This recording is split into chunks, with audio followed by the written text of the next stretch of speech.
खबरदार Gujarat news and media में आपका स्वागत है। मैं हूं Kiran Kansara, assistant editor in chief director planning and strategy. हम आज रामोल म्यूनसिपल वार्ड में बैठे हैं और यहाँ की जनता की जो प्रश्न है वो सुनना चाहेंगे और उनकी ज़बान से सुनेंगे। सर, आपका पहला परिचय दीजिए।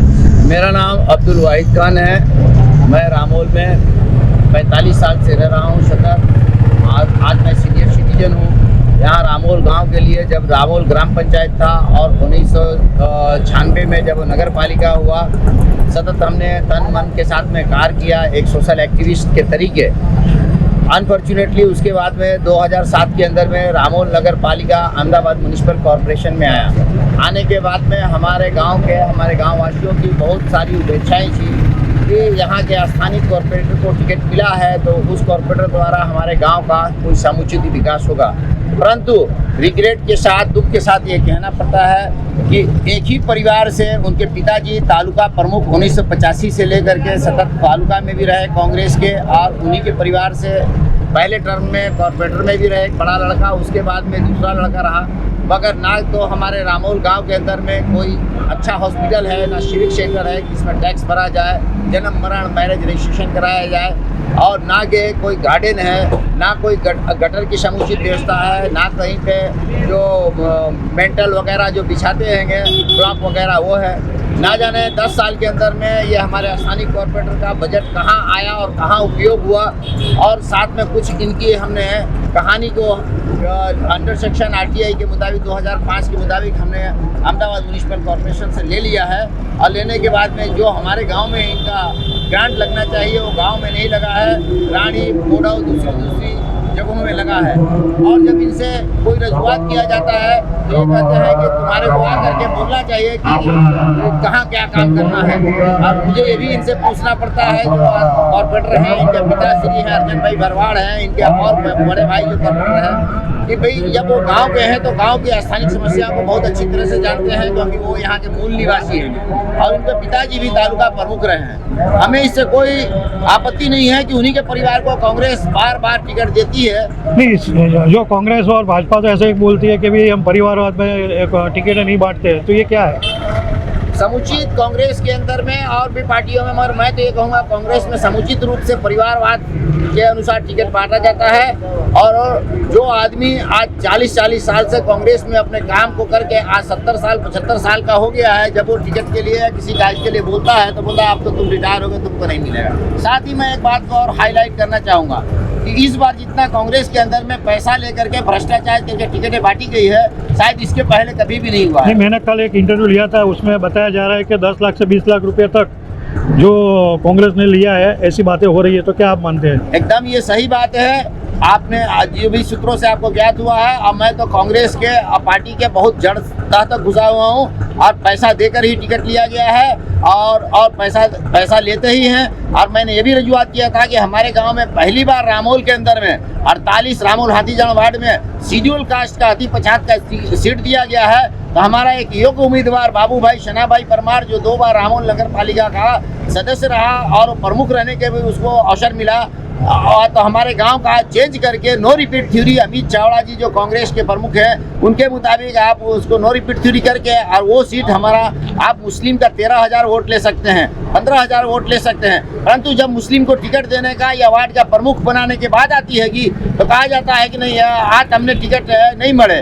और आज 4 और 4,500 भाड़वाड़ का जो पॉपुलेशन है, जिसमें उनमें भी 2 ग्रुप पड़ा हुआ है, उस आदमी को आज 10 साल से आ रहे 15वां साल चलेगा रिपीट किया जा रहा है। तो हम तो आज जो मुस्लिम माइनॉरिटी कौम है या दलित कौम है, या जिसको 50% सीट दी है, तो हमको एकदम तहस नहस करके हमारे हक हिस्से को नहीं दिया जा रहा है। सर जी, मेरे पास ऐसा मैसेज है कि बाबरिया जी ने जो 20 वार्ड की टिकटें काटी हुई है उसके बारे में दुख व्यक्त किया था। 20 टिकट का मतलब होता है 4 के हिसाब से 80 टिकट। क्या मानते हैं आप? बात तो सही है, बाबरिया जी हमारे ही उम्र के हैं और हमारे प्रिय दोस्त हैं, भले वो किसी पे पद और ओहदे पे रहे, परंतु मैं अपने इस आपके माध्यम से बाबरिया जी को भी ये संदेश देना चाहता हूँ कि मैंने भी कांग्रेस से इस साल टिकट मांगी थी, क्योंकि मैं सतत जब से रामोल नगर पालिका के बाद में पहले टर्म में मांगा, दूसरे टर्म में मांगा, तीसरे टर्म में मांगा, परंतु आज मेरी 70 साल उम्र होने जा रही है, मुझे नहीं दिया गया। हमसे सेवाएं लिया गया नटवर लाल सोलंकी से लेकर के फतेह सिंह सोढ़ा से लेकर के और आपको बापू से लेकर के या जितने भी हुए सब कार्यक्रम हमारे नाम से हुए हैं, मगर दीपक बाबरिया साहब ने भी कोई न्यायिक प्रक्रिया की नहीं है और उनके छत्र छाया में पहले इलेक्शन में भी पार्शियलिटी करके पैसे लेकर के टिकट दिए गए हैं। परंतु मैं वो पढ़े लिखे बी केमिकल है, अब मैं भी थोड़ा पढ़ा लिखा हूँ, तो मैं उनका सम्मान मानते हुए कहूँगा कि उनको इस पद से इस्तीफा दे देना चाहिए। यदि ऐसा हुआ है तो और ये निश्चित रूप से पैसा लेकर के टिकट दिया गया है और दुख व्यक्त करने से प्रजा की समस्याओं का समाधान नहीं होता है, निदान नहीं होता है, यह हमारा कहना है। सर जी, आपने पूर्व कॉर्पोरेटर कौन सी पार्टी के थे और उन्होंने क्या क्या काम किया और क्या क्या काम अभी अपेक्षित है? पूर्व कॉर्पोरेटर हमारे स्थानीय उम्मीदवार कांग्रेस के रहे, सतत जब से नागौर कॉर्पोरेशन में आई 2 बार, एक राजू भरवाड़ और एक ये, और उस टाइम पे नहीं, भाजपा के कितने थे और कांग्रेस के कितने? कांग्रेस के 2 थे और भाजपा के 2 थे, जिसमें उस समय कांग्रेस से जीते हुए अतुल पटेल भी थे। परंतु हम बाहर के और कॉर्पोरेटर की उम्मीद नहीं करते हैं, मगर हमारे स्थानीय कॉर्पोरेटर ने हमारे गांव के लिए कोई विकास नहीं किया और जो हम लोगों ने नगर पालिका के टाइम के ऊपर में रोड गटर लाइट की समस्या की है, उसमें थोड़ा सा प्लस कहीं हुआ होगा, वो भी मेन रोड पे हुआ। गाँव के समस्या के अंदर अभी भी गटर की समस्या वही है, लोगों को लाइट नहीं है, पानी की वही समस्या आएगी और लोगों का गटर भर जाता है तो ये कहा जाता है अधिकारियों से कि भाई आज तुम्हारा पर्सनल नाकवा मावेल से એટલે તમારું गटर साफ नहीं थसे। तो मैं ये कहना चाहता हूँ कि किसी ने परिस्थिति के मुताबिक अगर अपने पैसे से अपने खर्चे से गटर डाला है तो कोई उसने गुनाह या अपराध नहीं किया है और ये कॉर्पोरेटर का एवं पदाधिकारियों के फर्ज में और ये उनका दायित्व बनता है कि उनको साहस आकार दे करके मूल जेट या जो भी ला करके उस गटर को साफ किया जाए। और ये लोग हर जगह इस तरह का अड़ंगा पैदा कर देते हैं जिसके वजह से पब्लिक का कोई भी रोड गटर लाइट की समस्या कुछ भी नहीं होता है। और ये कॉर्पोरेटर दोनों कॉर्पोरेटर कांग्रेस के रहे, मगर स्थानीय कॉर्पोरेटर की बहुत ही निंदा कर रहा हूँ कि उन्होंने बजट का दुरुपयोग किया है। और मैं इस गुजरात गवर्नमेंट से अपेक्षा करूंगा कि ऐसे कॉर्पोरेटरों का सीबीआई आईबी ईडी से इंक्वायरी कराया जाए कि ये लोग बजट कहाँ वापरते हैं। ये हमारी सरकार से भी मांग। मैंने ऐसा भी सुना है कि यहाँ लोकल जो कॉर्पोरेटर थे उन्होंने कहीं बाहर भी जो फंड है वो डाइवर्ट किया हुआ है। एकदम आपकी बात सदा सत्य है।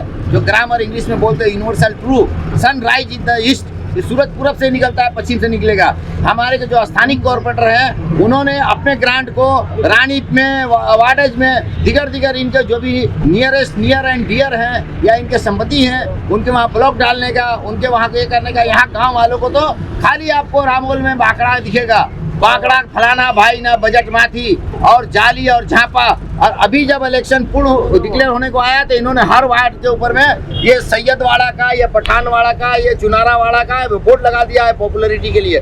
तो मेरा सभी भाइयों और नागरिकों से ये अनुरोध है कि इस बार आप ऐसे कॉर्पोरेटर के झांसे में ना आए और आप अपने मत का समुचित उपयोग करें और मत देने अवश्य जाएं। और क्योंकि इन्होंने हमारे गांव के लिए कोई काम नहीं किया बाहर इस पैसा का। और मैं कॉर्पोरेशन के सीबीआई आईबीआई और ईडी से अनुरोध करूंगा कि ऐसे भ्रष्ट कॉर्पोरेटर का भ्रष्टाचार का इन्होंने ग्रांट कहाँ वापरा उसका इंक्वायरी होना चाहिए। अब मैं माननीय मोदी साहब से भी कहूंगा कि जब और लोगों की इंक्वायरी होती है, रेड पड़ते हैं, तो ऐसे व्यक्ति के वहाँ भी इंक्वायरी करके इनके वहाँ इन्वेस्टिगेशन करके दूध का दूध और पानी का पानी लाया जाए। आप एक एडवोकेट भी है और आपने कोई ऐसा मीन्स केस बेस किया है या आरटीआई की है? मैंने आज नगर पालिका से लेकर के अभी तक यही आरटीआई या पब्लिक इंटरेस्ट में केस ही किया है। 1998 के अंदर में पब्लिक इंटरेस्ट में जब नगर पालिका थी तो यहाँ के पब्लिक की समस्या को देखते हुए जो एसेंशियल सर्विस है जिसको सुप्रीम कोर्ट का संवैधानिक मिलना चाहिए, पानी रोड गटर लाइट, उसके लिए जूना हाई कोर्ट जो था इनकम टैक्स के पास में केजी बालाकृष्णन चीफ जस्टिस और एमएस कादरी के बेंच से मैंने डायरेक्शन दिया था कलेक्टर को, जिसके वजह से ग्रांट आया था, कुछ काम हुआ। मगर हमारा दुर्भाग्य ये रहा कि टूक समय में ही नगर पालिका कॉर्पोरेशन में मर्ज हो गई। और आरटीआई के तो मैंने इतने किए भ्रष्टाचार कि ये दवाखाना जो यहाँ पे है, दवाखाना भी ले गए। मैंने कहा कि भाई आपके ये दवाखाना यहाँ रहने से गरीबों को लाभ मिलता था, डेली 120 या 150 ओपीडी चलता था। हम कहेंगे दवाखाना आप कहीं भी ले जाएं, मगर हमारे गांव का जो 40 साल पुराना दवाखाना है, उस दवाखाना को गरीब प्रजा के लिए यहाँ पे उनको दवा के लिए छोड़ा जाए। और मगर फिर भी इन लोगों ने, मैंने म्युनिसिपल DYHO को, पूर्व zone Viratnagar mister MS Kharadi को एक इंग्लिश में आवेदन दिया, म्युनिसिपल कमिश्नर को लिखा, मिस्टर प्रजापति DYMC को लिखा, तो किसी कारण से 2-3 महीना दवाखाना को हॉल्ट किया गया। और कब रात 24 आवर्स में दवाखाना को वाइंड अप करके यहाँ बंद कर दिया गया।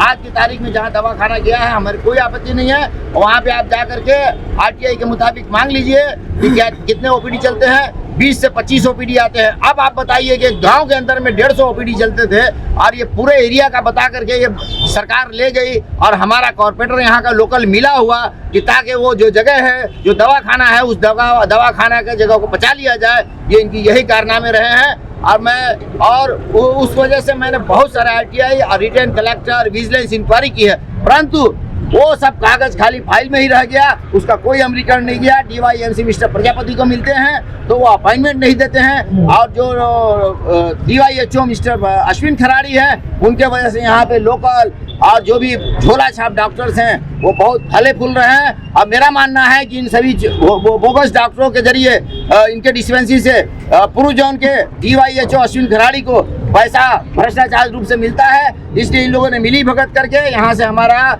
जो अर्बन हेल्थ सेंटर था उसको ले जा करके यहाँ पे भ्रष्ट डॉक्टरों की दवाखाने चले और MBBS और MD का बोर्ड लगा करके लोग यहाँ पे प्रैक्टिस कर रहे हैं। परंतु कोई भी सरकार की तरफ से प्रजा के हित में नहीं सोचा जा रहा है कि उस दवाखाना को लाया जाए। हमारी ये मांग है कि हमारे गांव में सिविक सेंटर, जन्म मरण और तलाटी की ऑफिस और गार्डन और लाइब्रेरी सीनियर सिटीजन के लिए, और गांव गली गली में लाइट, और जहां पर ब्लॉक देना है ब्लॉक दिया जाए। और जो भी गरीब लोगों ने ये अपने खर्चे से, स्वयं खर्चे से गटर नाखा है, उन गटर को उनके समुचित रूप से सफाई करके उनको उस बीमारी से मुक्त किया जाए।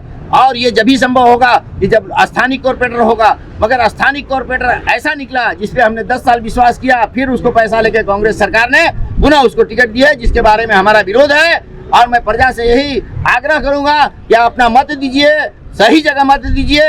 अगर आपको सरकार ने एक और ऑप्शन दिया है, अगर कोई उम्मीदवार अच्छा नहीं है तो उस EVM के अंदर में नोटा हैगा, नॉन ऑफ ऑर्डर, आपको कोई पसंद नहीं है तो आप उस बटन को दबाइए कि सरकार तक ये आवाज जाए कि सही मानों में प्रजा वहाँ की दुखी है। हमारे ये इंटरव्यू देने से, बोलने से कुछ नहीं होगा जब तक प्रजा उस EVM पे जा करके नोटा बटन दबा करके अपना रोष व्यक्त नहीं करती है, अपनी नाराजगी नहीं व्यक्त करती है। तो मैं प्रजा से भी यही अनुरोध करूंगा कि आप अवश्य वोट देने जाएं।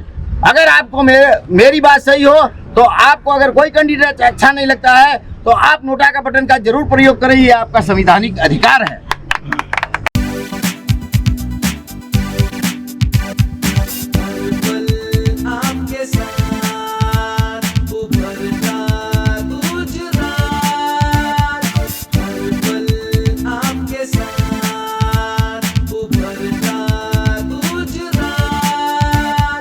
सपनों की उड़ान भरना है, सपनों को साकार करना है। हम चले DK फिल्म्स एंड एंटरटेनमेंट, सपने सच होते हैं यहाँ, सपने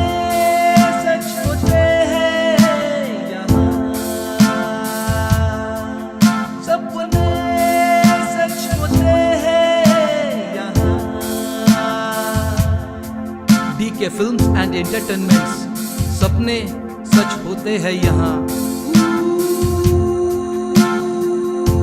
सर आप तो बहुत सीनियर है, यहाँ रामोल की क्या समस्या और किस तरीके से ये बोली वो समस्या है, उससे बड़ी कोई समस्या नहीं है। पूरा बात पीछे बता दिया। पीछे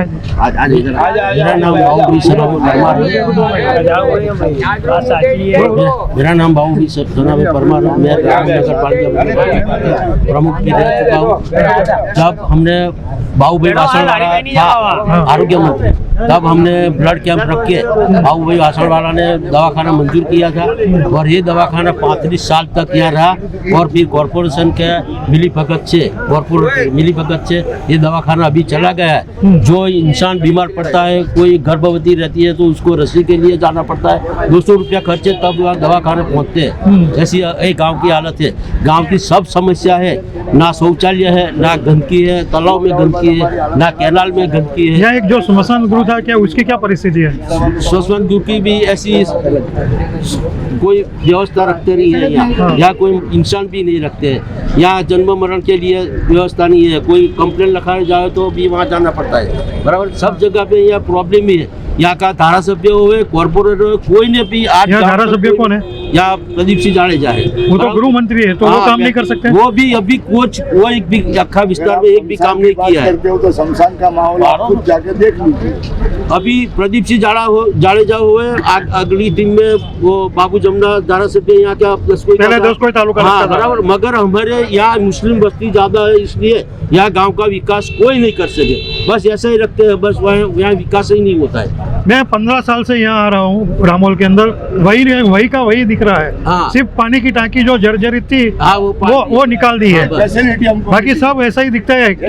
क्या आप लोग कोई ये सब बातों धरना से- प्रदर्शन या सरकार की आंख खोलने के लिए कुछ करते नहीं है? कोई प्रश्न हमारा सुनने को यहाँ राजी नहीं है, कोई हमारा डेलीगेट नहीं है, कोई कैंडिडेट हमारा नहीं है। हम तो बिल्कुल लावारिस की तरह जी रहे हैं। इलेक्शन के टाइम पे आते हैं। खाली इलेक्शन आएगा तब आएंगे कि साहब ध्यान रखજો, बापू ध्यान रखજો, आज જોડીને પ્રશ્ન કરું છું। હવે આવી વાતો કરીને અમે ઘોડા ભરમાઈ જઈએ છીએ અને આ બધા ફાયદો ઉપાડી રહ્યા છે। 5 વર્ષ સુધી ગ્રાન્ટો વપરાય છે ત્યાં ખબર જ નથી। मगर मेरे सुनने में आया है, जब आपकी बात रखने के लिए बोलते हैं कि धरना प्रदर्शन करना है, वहाँ तो पब्लिक नहीं आती है। हैं?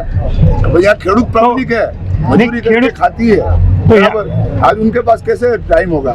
ये आपकी बात कर रहा हूँ, यहाँ की बात कर रहा हूँ। વર્ષથી રિંગ રોડ પડ્યો છે, ના એનો કોઈને લાભ મળ્યો છે કે ના કોઈ એના ચેકો મળ્યા છે। हाँ 20 વર્ષથી હા. 20 વર્ષથી આ હિન્દુ બધા આવી મુસલમાન ગયા। બધી રિંગ ખાલી રોડમાં કેસો ટોલ ચાલી ટેક્સમાં રહ્યા બધી છે। જમીન લઈ લીધી। ટોલ ટેક્સો ઉઘરાવે છે। વકીલે કોઈ ખુલાસો નહીં કર્યો, પ્રશ્નો કોઈ સરકાર ઉભેલા કોઈ જ જવાબ નથી, નથી જમીનોના આપતી। બિચારાઓ नहीं, એટલે તમે કોઈ બી એક જણ વાત કરો કે જેથી કરીને આપણી જનતાને સમજ પડે। હા।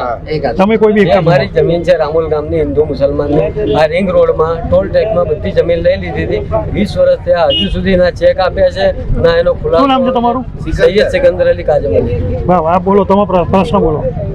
આ મારી જમીનો લઈ લીધી છે હિન્દુ મુસલમાનની ટોલ ટેક્સમાં, રિંગ રોડમાં 18-19 વર્ષ થઈ ગયા, હજુ સુધી કોઈ સરકારો જવાબ નથી આપતી, કોઈ વકીલ સારું જવાબ નથી આપતા। બસ અમને ખાલી મુદતો જ આપે છે।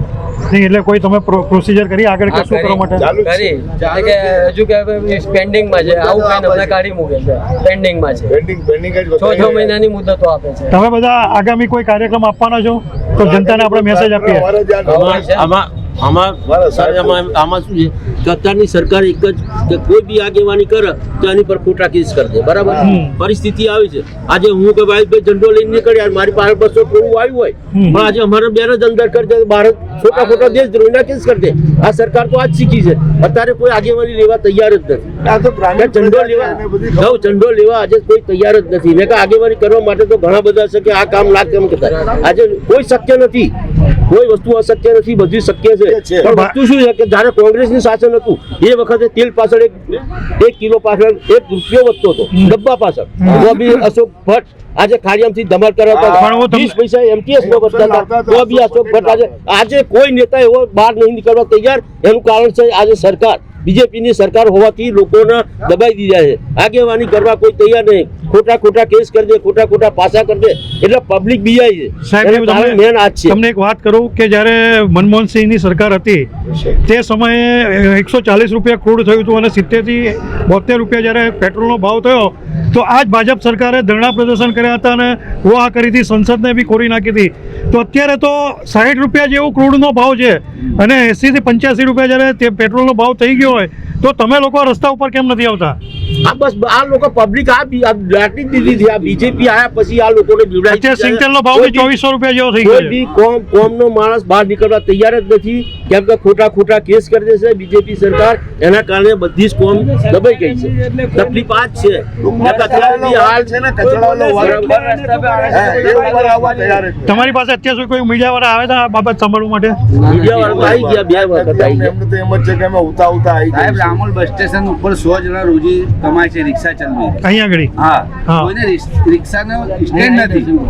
આ જે રિક્ષા લાઈનથી મૂકી શકે છે, ત્યાં લાઈનથી રિક્ષા ભરી શકે છે કે કશું એવું નથી. પેસેન્જર લઈ શકે. કંઈક વાર વાયદ ખાન મામાએ કીધું કે ભાઈ અહીંયા બસ સ્ટેન્ડની કોઈ રજૂઆત કરો કે રિક્ષાઓ પડી રહે.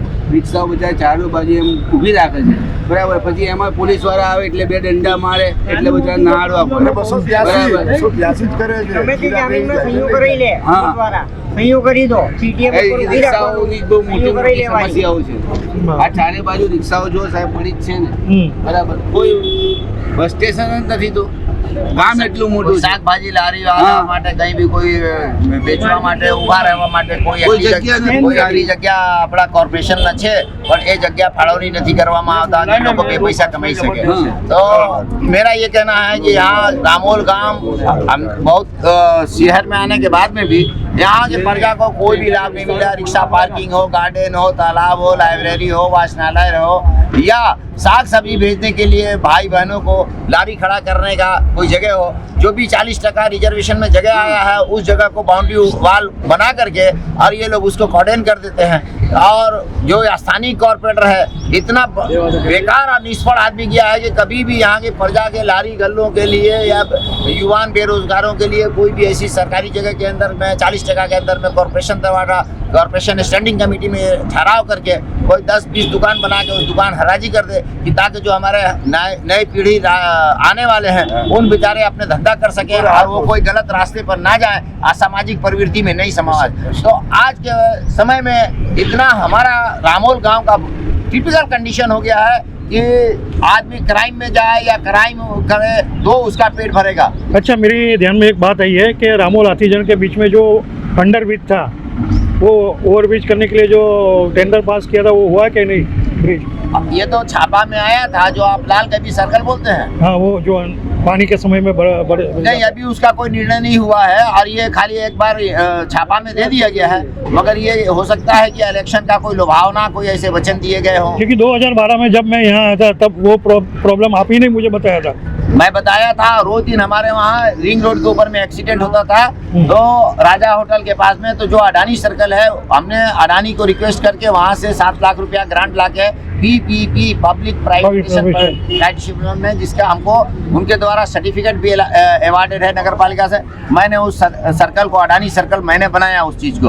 हमारे गांव के अंदर में गैस नहीं था तो अडानी गैस है, क्योंकि मैं अडानी गैस का कुछ दिन कोऑर्डिनेटर एज ए मेंबर रहा.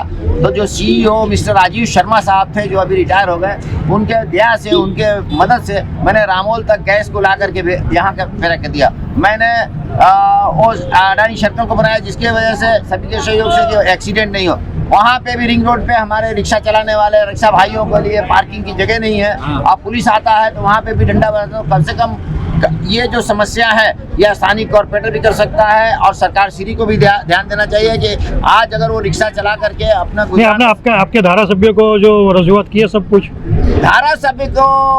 अब ऐसा समस्या है कि धारा सब तो अभी बिग गन ऑफ गुजरात है और वो एक उनके ऊपर बहुत बड़ी पोर्टफोलियो भी है, बहुत सारी पोर्टफोलियो है. उनसे मुलाकात होना और उनसे बात होने का समय नहीं मिलता है. बटवा वगैरह जगह पे तो आते जाते रहते हैं. बटवा वाले जगह पे आते जाते हैं, मगर वो कब आते हैं उनके जो भी आदमी हो जिनको परिचित हो, जो लोग वो करते हैं उनके पास आते जाते हैं. हम लोग के पास में ना कोई आदमी कोई ये करता है. जब इलेक्शन आता है तो कुछ उनके प्रतिनिधि बात करते हैं, मगर हम तो यही कहते हैं कि भाई हमारा मत है, हम वहाँ जा करके हमारी पत्नी किसको देती है, क्या देती है, हम किसी को बहकाने नहीं जाएंगे, हम किसी से मत दिलाने नहीं जाएंगे.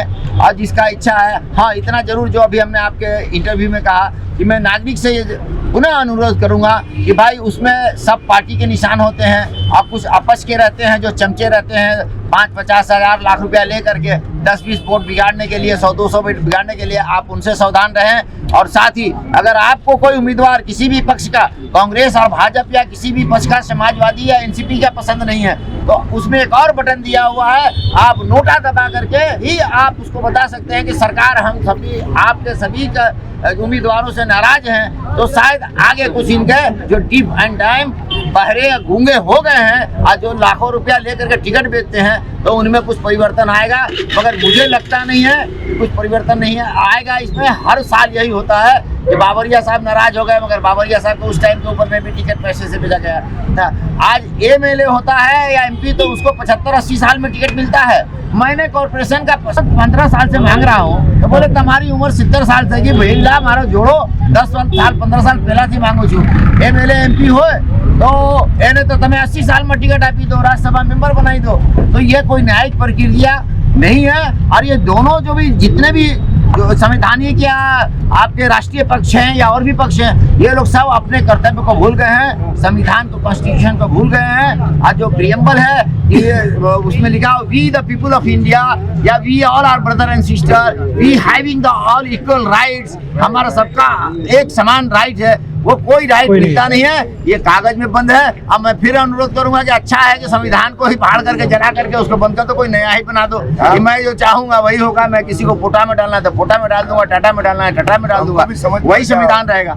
या तो कोई एक ऐसा करो कि कोई बस्ती कम करना है तो या तो अणु बम मार दो किसी व्यक्ति विशेष, किसी पार्टी के इसके अंदर। मगर मैं बहुत एक भारत के नागरिक होने के साथ में मैं अनुरोध करूंगा कि भाई देश की परिस्थिति बहुत खराब है। जो भी रूलिंग पार्टियां हैं, जो भी नेशनल पार्टियां हैं, वो लोग सब अपना, कांग्रेस में भी भाग बटाई हुआ है। मैं आपको ये कहना चाहता हूं आपके मीडिया से कि जैसे हिम्मत सिंह पटेल है, उसने कुछ टिकट बेचे, वो है कुछ, उसने कुछ टिकट, आपने अभी देख लिया इमरान खेड़ावाला ने जमालपुर में राजीनामा अमित चावड़ा को दिया। चावड़ा को देने का उसमें कारण था, अपना दुख प्रकट किया, फिर उन्होंने बोला कि मैं पार्टी के पक्ष में फिर इसको मैं वापस लेता हूँ। This is absolutely backing police to the peoples, इसमें कोई नहीं है। ये जिसको चाहेंगे उसी को प्रतिनिधि बनाएंगे, जिसको चाहेंगे जो रुपया देगा, नोट देगा, उसी को टिकट देंगे। और मैं अपनी बातों को खत्म करते हुए आपसे एक बात आपकी मीडिया के जरिए कहूँगा कि भाई हमारा जो कॉर्पोरेटर 10 साल से रहा, मैं अतुल पटेल को तो भूल जाता हूँ। अतुल पटेल अपने लेवल पे उधर तो बहुत ही सेवा देता है, मैंने जो देखा है, बैठता है भीड़ भंजन लगा कर गरीब राशन कार्ड विधवा तख्ता को देता है। मगर मैंने हमारे अर्जन भाई के सपुत्र राजू भाई भरवाड़ को या विक्रम भाई भरवाड़ को कभी कोई रामोल के 4 रास्ते पे कोई ऑफिस खोल करके नहीं देखा ये करते हुए। और आज की तारीख में बोलते हैं कि तुम्हारा सही सिक्का क्या कराऊं, जो पड़दार एक सही सिक्का ने मारे શું કરવાનું છે યાર, શું સહી સિક્કા કરાવવાનું છે?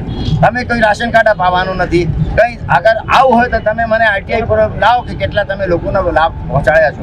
આજની તારીખમાં હું એક સામાજિક કાર્યકર્તા તરીકે તમે સર્કલ ઓફિસર મામલતદારમાં જાઓ તો ઇન્કમ સર્ટિફિકેટ વિધવા તખ્તા એના પંચનામા ઉપર જે સહી હતે તો મારા હાથથી ફોર્મ ભરેલા, મારું પંચનામા વિટનેસ જેવા સહી હતે અને કોર્પોરેટરને કંઈ નહીં છે એના અંદર, કેમ કે કોર્પોરેટરને દાખલો ચાલતો નથી। તો એનાથી હું સારું છું એ પેલા સારા છે। એ લોકોને બેસીને બસો ફોર્મ લઈને મારા રામોલ સુટી રોડ પર લોકોને સેવા આપતા હોય, એક ભાઈ પૈસા લેવાનું, 3 રૂપિયાને ટિકટ બી ખિસ્સાથી લગાવવાનું, એ કરવાનું। તો મારે બહુ દુઃખ के साथ कहવું પડે છે कि આ ભાઈ કોર્પોરેટર ફેલિયર છે।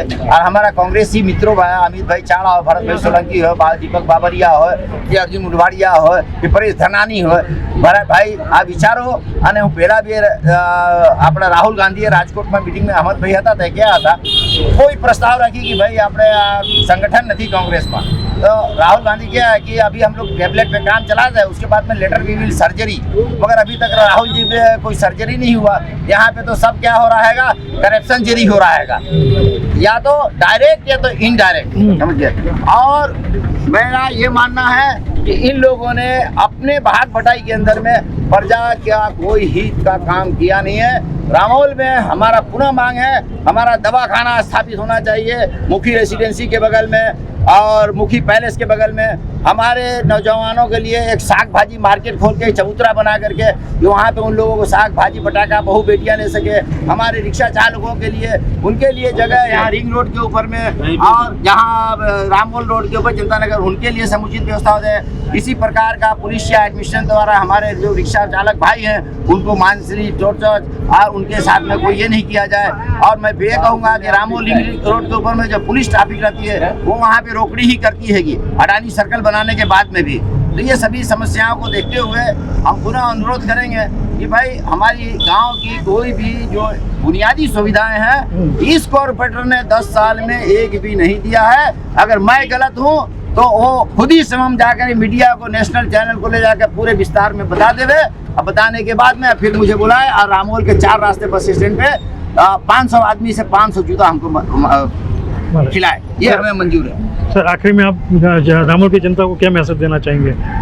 मैं मैसेज यही देना चाहता हूँ कि अभी जो इलेक्शन का माहौल है बराबर, कोई किसी की बात में नहीं मत आना और आपको इंसान लगे कि वो इंसान काम करेगा अपना तो उसको ही वोट देना। नोटा को देना साहब, हमारा प्रश्न है नोटा को भी देना। सब खत्म हो गया। वो इंसान तो ये थे रामोल की जनता की आवाज़। धन्यवाद।